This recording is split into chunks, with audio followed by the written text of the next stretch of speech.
एक तो ये बात करेंगे, 32,000 करोड़ की इन्वेस्टमेंट का ऐलान किया गया है Indian prime minister Narendra Modi साहब की तरफ से कश्मीर के हवाले से। हमारे पास अब इतना सब कुछ आ रहा है, हम बिल्कुल। कश्मीरियों के पास वो सब कुछ हमें मिल रहा है जिसकी हमें खोज थी 70 साल से, जो हम ढूंढ रहे थे। वो इंफ्रास्ट्रक्चर जो है वो कश्मीर में बनाएंगे। बड़ी डिप्लोमेटिक सक्सेस है नरेंद्र मोदी की, जिसको आपको मानना पड़ेगा।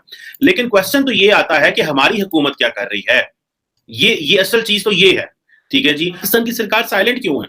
वहाँ पे वो यूएई से ले आए इन्वेस्टमेंट, वहां से वो सऊदी अरेबिया से, वहां पे अरब कंट्रीज से वो इतनी बड़ी इन्वेस्टमेंट ले आए। वहां पर की जो स्टेट कंपनियां हैं दूसरे मुल्कों की, वो वहां पर आकर जो है अपनी कंस्ट्रक्शन कर रही हैं। बड़े बड़े प्लाजाज बन रहे हैं जम्मू एंड कश्मीर में, उन्होंने बना दिए।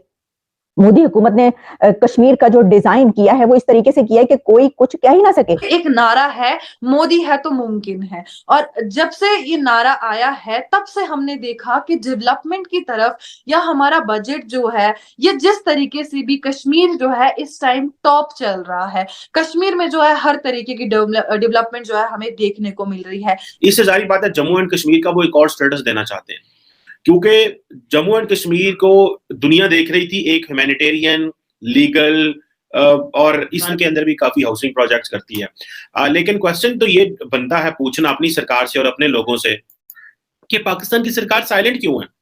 ठीक है जी। और एक और कंपनी है, अच्छा बहुत सारे, क्योंकि इंडियन जो है वो दुबई में बेस्ड है। अब वो वहां पे जो काम कर रहे हैं वो वहां से फिर पैसा जो है वो कश्मीर के अंदर लेके आ रहे हैं। एक आई थिंक लुलू ग्रुप है जो कि जिसका हेडक्वार्टर तो यूएई में बेस है। एक इंडियन बिलियनियर हैं, वो अपना जो फूड प्रोसेसिंग हब जो है वो यहाँ पे स्टैब्लिश कर रहे हैं। अब क्योंकि कश्मीर को समझा जा रहा है कि ये एक बड़ा हैवीली मिलिटराइज जोन है, और यहाँ पे एक तरफ वो कहते हैं जी कि पाकिस्तान की तरफ से भी, क्योंकि एक डिस्प्यूटेड टेरिटरी होने की वजह से मसला है, फिर वहां से मुजाहिदीन का भी मसला है। तो ये जो पैसा है ये कहीं प्रॉब्लम ना हो जाए इन्वेस्टर को कन्विंस करना। लेकिन समहाउ नरेंद्र मोदी गवर्नमेंट ने इनको कन्विंस कर लिया है। अब ये जो आपको पता है कि ये तो अभी ड्राई पोर्ट की बात हो रही है, इससे पहले जो की दुबई की जो गवर्नमेंट है वो इस बात पे जो है वो राजी हुई थी कि वो इंफ्रास्ट्रक्चर जो है वो कश्मीर में बनाएंगे। और मजे की बात यह है कि यहाँ पे अब ये भी बातें चल रही थी कि वायलेंस जो है वो कश्मीर में बढ़ रहा है। एक तरफ मुजाहिदीन जो है वो जो यंग लड़के हैं वो भी अपना गुस्सा दिखा रहे हैं। उधर से जो नरेंद्र मोदी की सरकार है उन्होंने, क्योंकि वहां पे सारा एक तरफ तो जो पॉलिटिकल निजाम है मुअत्तल कर दिया हुआ है 5 अगस्त 2019 के बाद से। सो ये जो सिचुएशन है इसमें इंटरनेशनल इन्वेस्टर को कन्विंस करना कि आना, ये एक बड़ी डिप्लोमेटिक सक्सेस है नरेंद्र मोदी की, जिसको आपको मानना पड़ेगा। लेकिन क्वेश्चन तो ये आता है कि हमारी हुकूमत क्या कर रही है। ये असल चीज तो ये है। ठीक है जी। अब दुबई की गवर्नमेंट तो इंडिया की गवर्नमेंट के साथ ये करती है, सिग्नेचर करती है और इंफ्रास्ट्रक्चर जो है उसकी बात करती है। अब लेकिन दूसरी तरफ जो है पाकिस्तान की सरकार जो वो बिल्कुल साइलेंट है।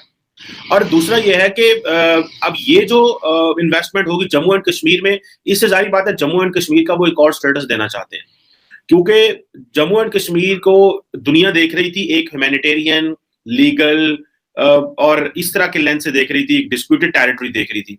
अब वो वहां पे कह रहे हैं जी कि हमने यहाँ इंडस्ट्रियल पार्क्स बनाने हैं, हमने आईटी टावर्स बनाने हैं, मल्टीपर्पज टावर्स बनाने हैं, लॉजिस्टिक सेंटर्स बनाएंगे, मेडिकल कॉलेज बनाएंगे, स्पेशलाइज्ड हॉस्पिटल बनाएंगे। अब ये देखें कि जो इंडिया के ट्रेड मिनिस्टर हैं प्यास गोयल साहब, उनको मैं रिसेंटली देख रहा था कि उन्होंने कहा जी कि दुनिया जो है उसको यहाँ पे आएंगे, दुनिया जब यहाँ पे डेवलपमेंट होगी तो और लोग भी यहाँ पे आएंगे, क्योंकि इस खित्ते को हम ग्रो कराना चाहते हैं। अब देखिए ये जब दोनों कश्मीर जो है वो उनके लिए एक चैलेंज, अगर इंडिया के अंदर जो कश्मीर है वो इस तरह ग्रो करेगा, वहां इंटरनेशनल इन्वेस्टर आएगा, तो पाकिस्तान को भी प्रेशर डालना चाहिए, पाकिस्तानियों को अपनी सरकार के ऊपर, कश्मीरियों को पाकिस्तान की सरकार के ऊपर, कि वो भी कश्मीर में इन्वेस्टमेंट करवाएं। ये कह सकते हैं कि बीजेपी ने इनडायरेक्टली ही कश्मीर में बहुत डेवलपमेंट दी है। अच्छा, अब सवाल है कि यानी आप ये कहना चाह रही हैं कि अभी गवर्नमेंट नहीं है किसी की, ऐसा कश्मीर में किसी की गवर्नमेंट नहीं है, और ये जो जितनी भी यहाँ पे प्रोजेक्ट आए हैं ये बीजेपी ने अपने तौर पे, या एक नेशनल वो मतलब नेशनल गवर्नमेंट है नेशनल लेवल की, इसलिए उन्होंने यहाँ पे ये प्रोजेक्ट किए हैं। और अगर गवर्नमेंट आ जाती, डेफिनेटली अगर गवर्नमेंट आ जाती डेफिनेटली किसी की भी, मतलब आप ज्यादा बेहतर जानती है कश्मीर के मामलात और वहां की डेवलपमेंट के हवाले से, तो आपको लगता नहीं कि ये डेवलपमेंट डबल हो जाएगी या उससे भी ज्यादा? देखिए, पहले तो मैं ऐसा बोलूंगी कि जब से आर्टिकल 370 रिमूव हुआ था, तब से ऐसे बहुत सी चेंजेस आई हैं हमारे कश्मीर में। और सबसे बड़ी चेंज क्या है? सबसे बड़ी चेंज यही है कि जो हमारा यूथ रोड पे पत्थर लेके निकलता था ना, अब वो नहीं निकल रहा। अब उनके हाथ में मोदी जी ने पेन और किताब थमाई है कि भाई तुम पढ़ो, तुम्हें पढ़ने के लिए, तुम्हारी ये उम्र जो है ये पढ़ने के लिए है, तो तुम पढ़ो। तो 5 साल से कश्मीर में इलेक्शन नहीं हुए। हर पॉलिटिकल पार्टी, मैं आपको पॉलिटिकल पार्टीज बताती हूँ जो यहाँ की रीजनल पॉलिटिकल पार्टीज है, चाहे एनसी हो, नेशनल कॉन्फ्रेंस हो, पीडीपी हो, या फिर अपनी पार्टी हो, या फिर आजाद साहब की पार्टी हो, या फिर पीपल्स कॉन्फ्रेंस हो, जितनी भी यहाँ पर पॉलिटिकल पार्टीज है, सब अपने काम में लगे हुए हैं, सब जोरों जोरों से लगे हुए हैं। लेकिन अभी स्ट्रॉन्ग पार्टी का मैं नहीं कह सकती, क्योंकि देखो हमने जो अभी तक कवर किया है, हमें यही दिख रहा है कि सारी पॉलिटिकल पार्टीज लगी हुई हैं। लेकिन एक चीज मैं ये भी ऐड करूंगी, जो हमें किसी ने नहीं दिया, जिस चीज की हमें बहुत नीड थी, वो कहीं ना कहीं इनडायरेक्टली बीजेपी ने दिया है।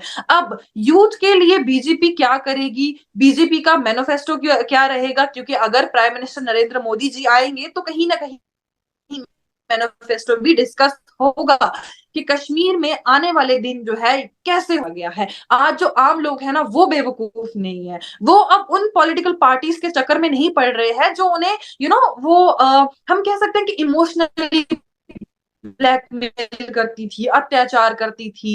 ऐसा नहीं है कि उन्होंने कभी हमारे ऊपर ग्रेनेड वगैरह फेंके हो, नहीं। दोस्तों, मुझे उम्मीद है कि ये वीडियो आपको पसंद आया होगा। वीडियो पसंद आया तो प्लीज़ हमारे यूट्यूब चैनल सोच टाइम्स को जरूर सब्सक्राइब करें। अगर फेसबुक पे देख रहे हैं तो पेज को भी जरूर फॉलो करें। मैं आपको बता दूं, सोच टाइम के साथ आप लोग हर दिन एक खबर को देखेंगे। यहाँ पे आपको काफ़ी सारे अलग अलग टॉपिक को कवर किया जाता है, जहाँ पे हम पाकिस्तानी मीडिया रिएक्शन, अगर कोई भी इंडिया में घटना घटे उस पे हो, या फिर यहाँ पे इंडिया में कोई घटना घटे तो उसके रिलेटेड भी वीडियो डालते हैं। उसी के साथ साथ हमारे इस चैनल पे आपको कई सारे शो देखने को मिलते हैं, जैसे सोच टाइम बुलेटिन, जहाँ पे पूरे दिन में कोई भी घटना घटता है तो उसको हम प्रॉपर आपको एक्सप्लेन करके समझाएंगे। और उसी के साथ साथ मैं आपको बता दूँ, आपको यहाँ पे सोच टाइम शो देखने को मिलता है जो कि रोज़ आपको शाम को देखने को मिलेगा। उसी के साथ साथ आपको कई सारे जैसे हिस्टोरिकल टॉपिक हो, या फिर हो यहाँ पे डेली का सैटरडे लेट नाइट शो, जहाँ पे सोशल मीडिया पे चलने वाले कोई भी ट्रेंडिंग टॉपिक के बारे में बात करेंगे।